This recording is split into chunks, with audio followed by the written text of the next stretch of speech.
Oke, kita langsung review aja ya pertandingannya. Eh, ya sekali lagi mati di depan ya. Jadi kondisi pemain penyerang kita sekali lagi membuat kita mati langkah di depan. Kalau dibilang secara strategi nggak ada, menurut saya ini udah mulai masuk masalahnya untuk skill individu pemain ya. Kenapa untuk skill individu pemain? Karena untuk dari midfield ke depan penguasaan bolanya sudah ada gitu kan. Dari belakang sampai tengah nggak ada masalah. Pertarungan di midfield kita menang, pertarungan di back tadi kita juga menang. Problemnya adalah di depan tidak bisa di sepertiga akhir ini secara skill pemain kita gak ada yang bisa menjadi pembeda gitu kan, tidak ada yang bisa membongkar untuk low block, karena kalau low block ini yang harus dilakukan apa low block gitu kan ya, mau coba tendang jarak jauh, mereka di kotak penalti ada 4 atau 5 pemain, 6 bahkan. Mau crossing sama ada 6 pemain juga. Mau apa lagi? Intinya sih menurut saya pada saat low block yang menjadi pembeda ini adalah skill individu. Ya, jadi skill individu itu yang satu-satunya cara bisa menjadi pembeda untuk low block. Problemnya sekarang Arsenal tidak punya satupun pemain yang bisa menjadi pembeda pada saat melawan bermain low block. Apa ya? Paling enggak di awal musim gitu kan. Ketika Havertz mati kita bisa masukin Jesus. Ya, penyegaran di penyerang. Sama juga waktu Jesus lagi naik, Havertz lagi turun, tetap pada saat Jesus lagi rada mentok kita bisa masukin Havertz gitu. Sekarang kita bisa masukin cuman Sterling gitu kan. Nah, ini yang menurut saya jadi satu problem, bahwa mau gimana gitu, di pemain yang ada skillnya tidak memadai untuk bisa menjadi satu pembeda gitu ya. Jadi, dan ini menurut saya sudah mulai dilihat juga oleh lawan-lawan kita ya, bahwa low block aja udah low block counter attack, low block counter attack, low block counter attack, buat mereka cari kesempatan counter attack. Nah, ini kan tadi makanya juga kita lihat Forest baru di menit-menit akhir, sekitar 10 menit akhir ya, mereka baru mulai rada sedikit lah, mulai sedikit bermain terbuka, nggak bermain terbuka secara murni, tapi mereka mulai memanfaatkan, mencoba bermain terbuka, karena pada saat itu ya kita sudah mulai agak kecapean, sudah mulai frustasi gitu ya. Jadi itu yang menurut saya menjadi satu kelemahan Arsenal saat ini yang sudah mulai dilihat dan mulai dieksploitasi ya, mulai dieksploitasi oleh oleh pemain lawan dan bukan pemain, sorry, tim lawan gitu kan. Intinya sekarang ngelawan Arsenal low block aja, udah low block aja. Kenapa? Karena mau lawan kita di midfield kita kuat ya, mau coba menyerang kita counter attack, mereka bisa kena gitu kan. Jadi lawan Arsenal saat ini low block, udah low block aja, udah kita nggak bakal bisa tembus. Kenapa? Karena sepertiga pemain depan kita, di sepertiga akhir pemain depan kita saat ini kan tinggal Trossard, Nwaneri, Sterling dan pemain darurat Merino gitu. Jadi ya ini 4 orang ini ya, Merino kita itu bukan striker gitu loh, naluri dia belum ada gitu kan. kemarin kita bisa bisa apa ya, bisa si Merino bisa mencetak 2 gol karena pada posisi lawan tidak main low block gitu kan. Ketika lawan tidak main low block itu apa yang membuat pemain apa ya, membuat kesempatan bagi Merino untuk bisa bermain lebih bebas gitu ya. Jadi kalau kita lihat Merino kemarin bisa main mencetak 2 gol karena memang pemain depan kita bisa menciptakan peluang untuk dia lakukan tap in gitu ya. Tap in sendiri bukan satu hal yang jelek ya. Saya selalu bilang bahwa tap in itu butuh positioning yang bagus. Jadi Merino positioningnya bagus, tapi pada saat terjadi low block, pada saat kesempatan itu lalu dimatikan di sepertiga lapangan akhir, di mana Merino ada di tengah-tengah kotak penalti, tapi dia dikelilingi oleh 4 atau 5 pemain bertahan. Mau ngapain dia? Gitu kan. Nggak bisa ngapa-ngapain gitu. Jadi dia nggak bisa ngapa-ngapain, terisolasi di depan, crossing, umpan-umpan ke dalam kotak penalti, tendangan-tendangan di dalam kotak penalti, semua tadi kita lihat di blok gitu ya. Jadi disinilah menurut saya kesalahan kemarin ini, jendela transfer tidak membeli pemain penyerang baru gitu kan. Karena sekarang kita pada posisi pada saat Merino nggak bisa ngapa-ngapain, mau masukin siapa? Itu aja kan. Merino nggak bisa ngapa-ngapain, terus mau masukin siapa? Nwaneri berhasil dimatiin, mau masukin siapa? Trossard berhasil dimatiin, mau masukin siapa? Gitu kan. Itu gitu. Jadi kalau dari saya sekarang kelemahan Arsenal ini udah tinggal low block aja, udah nggak bakal bisa ngapa-ngapain kita gitu ya. Ini jadi satu hal yang kalau saya rasa kalau mau ngomong masalah taktik, kita low block ini udah taktiknya udah ada gitu kan. Lawan low block ini taktiknya udah ada, cuman untuk melakukan taktik itu sekarang skill individunya untuk di depan siapa gitu, udah nggak ada gitu. Itu aja sih. Jadi dari saya sih kalau dibilang apa, umpan jauh, main bola jauh, mainnya counter attack aja, jangan tiki taka ya. Kalau lawan main counter attack, kita counter attack, terus nggak ada counter attack yang terjadi jadinya kan ya. Kalau kita counter attack, lawan nggak bermain menyerang, bola nggak bakal kemana-mana juga gitu. Jadi ya itu gitu ya. Ya kita baca komen-komen teman-teman ya. Sorry saya tadi baru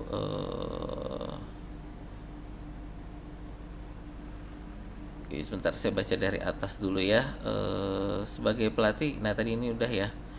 Pembelian Merino pinjam Sterling, bukan salah mempertahankan Jorginho. Untuk pembelian Merino sekali lagi itu kan kita memang kemarin midfield kita juga butuh.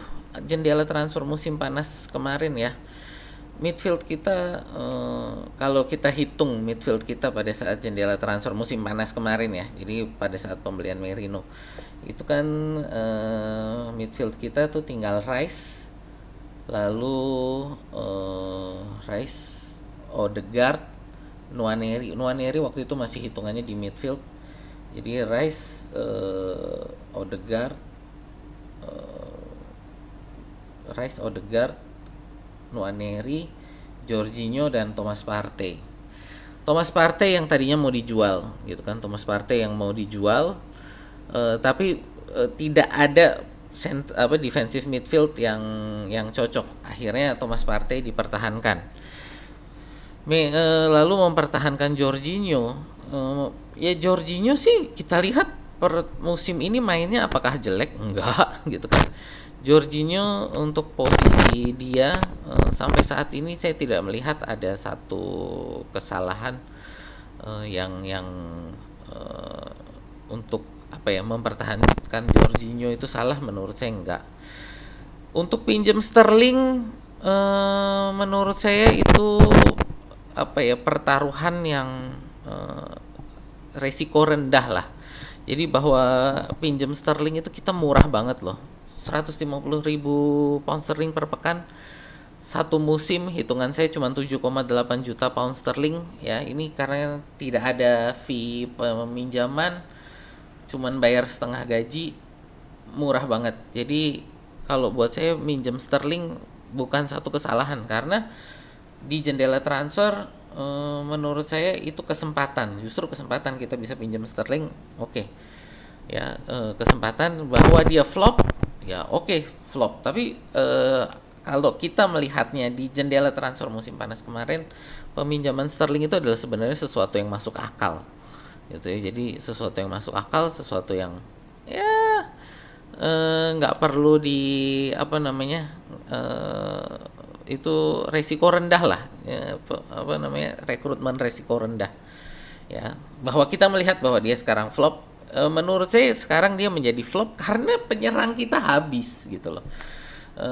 Harusnya dia itu hanya untuk rotasi pada saat ya 30 menit akhir, eh, pemain kita ada yang kecapean, masukin Sterling. Harusnya pemikirannya cuma seperti itu gitu kan.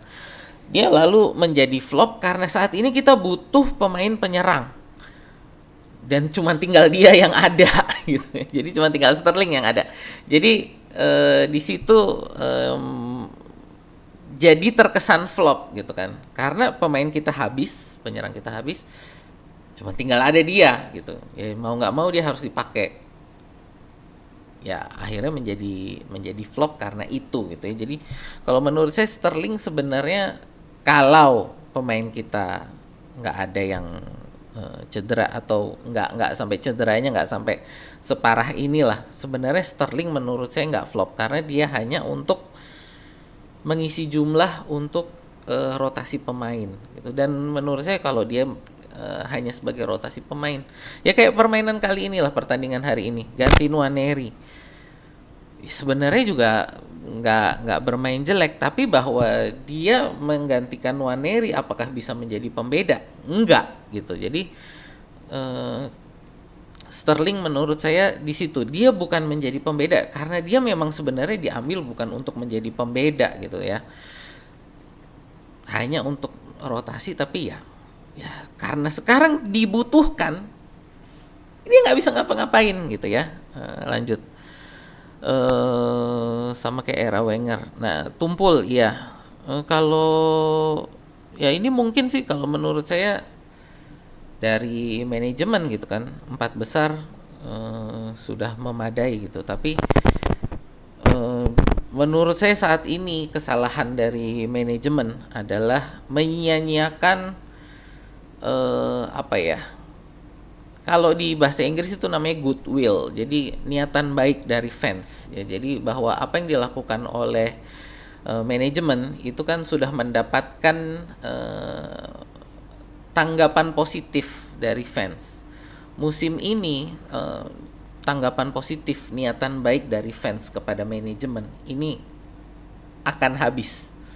Ya, jadi musim depan saya rasa manajemen ini akan mendapatkan tekanan besar dari fans ya, untuk belanja besar di jendela transfer musim panas ya, karena sekarang mau nggak mau apa ya, mereka ya harus gitu kan, niatan baik dari fans untuk mengembalikan goodwill dari fans ini harus belanja besar di jendela transfer musim panas besok gitu.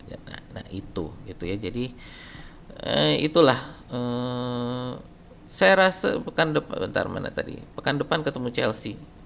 Kalau dari saya tadi kan saya bilang, kalau mereka main low block ya udah gitu kan, seri lagi gitu. Karena ya sekarang kita mau gimana? Nggak ada yang bisa dilakukan. Di sepertiga depan kita udah nggak bisa ngapa-ngapain, gitu kan. Begitu udah kebaca low block udah. Sekarang Arsenal pokoknya cuma di low block aja sih. Jadi kalau dari saya tinggal di low block udah nggak bisa ngapa-ngapain. Karena pemain kita sepertiga depan udah nggak bisa ngapa-ngapain gitu. Sudah variasinya udah nggak bisa diutak-atik gitu kan. Kita mau utak-atik variasi dari mana gitu kan. Paling ya kita masukin siapa? Eh, di lawan lawan Chelsea pun menurut saya pemain depan kita tetap akan Trossard, Merino, Nwaneri. Kenapa? Itu yang pemain terbaik kita, gitu kan. Jadi udah benar-benar nggak bisa diutak-atik. Jadi ya dengan strategi, mau strategi bagaimanapun, ini kan tiga pemain ini gaya bermain, karena pemain gaya bermain itu kan nggak bisa berubah begitu saja gitu loh. Berbeda dengan strategi. Oke, strategi mungkin bisa kita utak-atik sedikit, tapi secara gaya bermain pemain itu udah biasanya udah set, udah nggak bisa ngubah gaya bermain gitu. Jadi begitu gaya permainannya sudah terbaca, strateginya mau diutak-atik nggak bisa juga diutak-atik terlalu jauh, karena ya tadi gaya bermain pemain ini udah ada setnya gitu loh. Jadi udah nggak bisa ngapa-ngapain gitu. Di sini kita cuman tinggal punya Trossard di kiri, Merino di tengah, Nwaneri di kanan. Dah. Jadi kalau menurut saya ya Chelsea kalau mau menang lawan Arsenal, low block counter attack. Udah. Dan itu tapi nggak tahu deh Chelsea yang sekarang kekuatannya apakah seperti itu. Saya rasa nggak ya. Chelsea yang sekarang mungkin kalau ini Chelsea-nya Mourinho gitu kan, low block counter attack kita bisa kalah, tapi paling nggak bisa dapat seri lah Chelsea kalau mereka main low block counter attack. Di akademi tidak ada pemain yang buat nambal kekosongan striker, siapa? Gitu kan. Paling dekat saat ini kita untuk dari akademi yang bisa dinaikin itu Charles Aguero Junior, itu pun saya lihat nggak terlalu bagus gitu kan. Lalu ada yang baru mau naik itu kan si siapa? Hariman Anous. Hariman Anous masih terlalu muda. Masih kalau hitungannya kayaknya umurnya pun masih anak SMP kayaknya. Hariman Anous ini ya. Jadi secara fisik saya rasa tidak akan bisa ngapa-ngapain juga secara fisik Hariman Anous ini.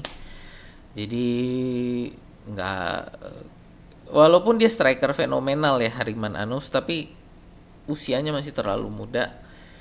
Saya rasa nggak fair kalau untuk dimasukin ke tim inti buat dia sekarang.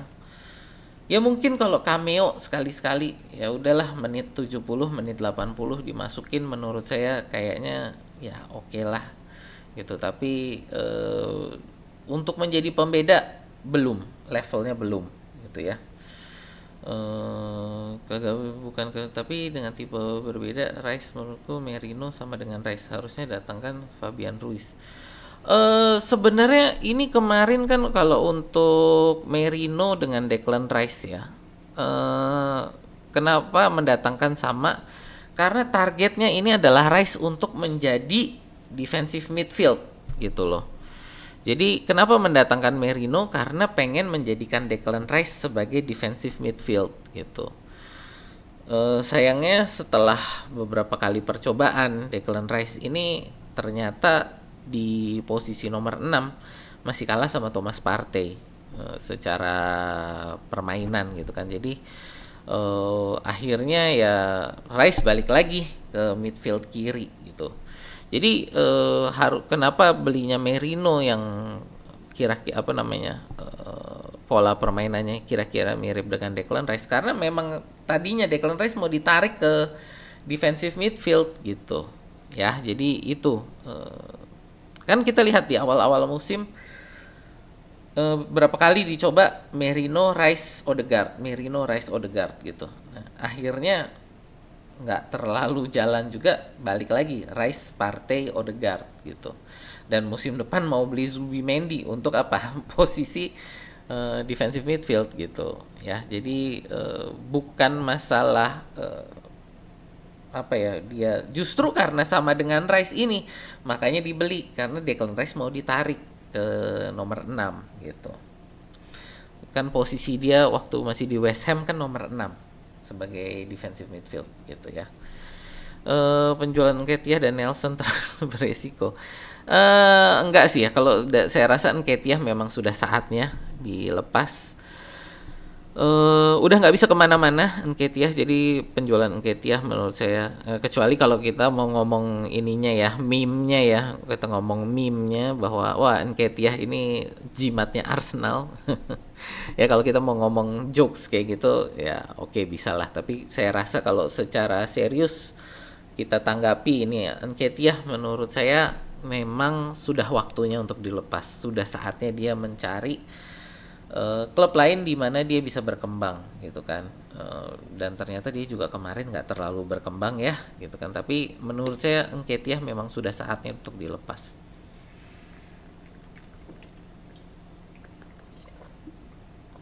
Rhys Nelson sama juga menurut saya dengan Nketiah, tapi menurut saya Rhys Nelson harusnya apa ya, kalau dari saya, karena kita belum ada yang menggantikan juga kan. Menurut saya memang kayaknya sih ya, ya kalau sekarang kita melihat apa ya, melihat dengan kacamata ke belakang gitu kan. Kalau istilah orang luar itu hindsight gitu, melihat ke belakang apa yang dilakukan ya, oke mungkin menjadi salah melepas Nelson. Kenapa? Karena Sterling ternyata nggak karuan, tapi menurut saya juga secara level Nelson dan Sterling, melihat permainan Nelson, melihat permainan Sterling, menurut saya sih mengganti Nelson dengan Sterling sama-sama aja ya, 11-12 gitu loh. Jadi kalau menurut saya nggak nggak ada bedanya lah. Ditambah Nelson sekarang lagi cedera gitu kan. Jadi kalau kita anggaplah sama, mungkin justru malah apa ya, posisi penyerang kita lebih lebih lebih miris lagi gitu kan, ditambah dengan Nelson cedera gitu. Jadi kalau dibilang efek penjualan Nketiah dan Nelson, saya nggak inilah, nggak nggak kesana. Kalau dibilang Arsenal sudah tertutup, sebenarnya saya udah ngomong kemarin ya, bukan ya, video saya kemarin kan, untuk ocehan saya kemarin, saya udah ngerasa bahwa memang kecuali Liverpool ini terjadi apa ya, katastrofik, ke apa ya, kejatuhan katastrofik yang menurut saya tidak mungkin lah, kejatuhan katastrofik tiba-tiba kalah kalah kalah kalah kalah kalah kalah kalah kalah terus gitu ya. Saya rasa itu memang di pertandingan kemarin setelah kita kalah dari West Ham, menurut saya kita udah tertutup sih. Kabia dan Butler Roy pemain muda gitu kan. Cuman kalau dari saya, mereka belum bisa menjadi pembeda ya. Saya lihat beberapa kali permainan mereka so-so lah gitu, nggak, saya rasa juga nggak akan, nggak belum bisa menjadi penyerang yang pembeda gitu loh. Butler Oyedeji itu sayap kanan, Ismail Kabia kalau nggak salah sayap kiri gitu kan. Charles Aguay Junior ini sebenarnya yang striker gitu kan. Jadi Ismail Kabia itu sayap kiri, Nathan Butler Oyedeji itu sayap kanan. Sebenarnya juga kalau mau dibilang pemain muda, udah nggak pemain muda juga ya, umurnya udah di atas 20-an semua. Kalau dari saya sih kemungkinannya paling ya Sesko gitu ya. Kemungkinan yang paling memungkinkan kayaknya Sesko. Kenapa? Isak udah pasti nggak mungkin lah. Kalau menurut saya, ya bukan nggak mungkin, kemungkinannya kecil untuk Alexander Isak ya. Kenapa? Newcastle ingin membangun tim dengan Alexander Isak ini sebagai titik utamanya gitu loh. Jadi kayaknya dengan mereka masih punya kontrak untuk Alexander Isak ini sampai dengan musim 2028, nggak akan kemana-mana menurut saya, apa namanya, Alexander Isak gitu. Jadi semua kartunya yang pegang masih Newcastle. Kalaupun mau dilepas, menurut saya kayaknya Mmm, harganya mungkin nggak akan kira-kira. Minimal paling kecil harganya menurut saya 120 juta pound sterling. Paling murah untuk Alexander Isak. Itu paling murah, bahkan menurut saya mungkin akan dilepasnya 150 ke atas gitu ya. Itu untuk penyerang musim depan. Ya, saya rasa itu aja sih kalau yang dari saya mau bilang ya. Jadi bahwa kondisi saat ini pemain penyerang kita tidak punya pembeda gitu ya. Di depan ini udah mati. Eh, Ya siapapun yang lawan kita tinggal low block aja lah gitu. Bukan masalah cocok siapa ya, Gyökeres atau Sesko, tapi menurut saya adalah lebih dekat mana Gyökeres atau Sesko gitu kan. Lebih dekat mana ini yang menjadi, menurut saya kita lebih dekat dengan Sesko dibandingkan dengan Gyökeres gitu ya. Eh, saya rasa itu pun ya akhirnya karena dari manajemen, termasuk mungkin kalau di sini kita ngomong Arteta ya, melihat lebih cocok dengan Sesko gitu ya. Kalau dari saya sebagai fans layar kaca aja, saya mungkin lebih bilang bukan dari lebih cocok mana, tapi ke lebih dekat mana gitu ya. Jadi kayaknya lebih dekat dengan Sesko dibanding Gyökeres gitu. Kalau dilihat dari pemberitaan, pendekatannya ini lebih dekat dengan Sesko dibanding Gyökeres. Kayaknya Gyökeres ini bahkan pendekatannya aja belum ada kayaknya ya. Jadi di situ kayaknya kalau untuk Sesko ini pendekatannya udah lebih lebih intens. Termasuk kayaknya udah ada pembicaraan dengan kubu pemainnya, maksudnya dari agentnya dia gitu ya.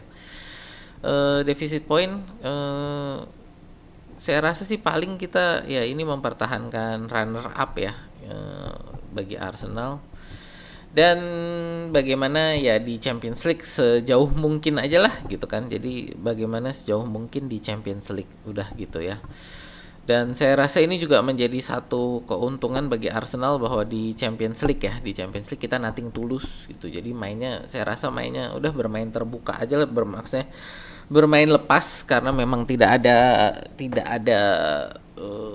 tekanan juga kalau di Champions League gitu. Ya, kita lihatlah lawan PSV menurut saya masih bisa lewat. Berikutnya ketemu antara Real Madrid atau Atletico Madrid ya, yang sama-sama menurut saya kualitasnya nggak berbeda jauh lah gitu ya, Atletico ataupun Real Madrid. Jadi ya di situ gitu ya. Jadi kalau ngomong apa namanya sudah tertutup, sebenarnya saya kemarin udah ngomong kan, kecuali Liverpool ini ada kejatuhan yang katastrofik gitu kan ya, kayaknya udah tidak memungkinkan gitu ya.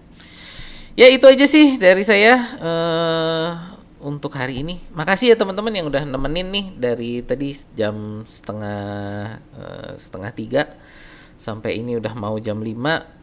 Kucing saya udah teriak-teriak minta makan di luar. Udah lihat saya bangun, ini udah gedor-gedor jendela gitu ya. Jadi saya mau kasih makan kucing saya dulu. Jadi ya saya tutup dulu untuk apa ya hari ini, untuk live kita hari ini. Terima kasih yang udah like, share, dan subscribe. Terima kasih yang udah ikut meramaikan chat, udah memberikan pendapat gitu ya. Terima kasih. Itu aja dari saya. Sampai jumpa di video kita berikutnya ya.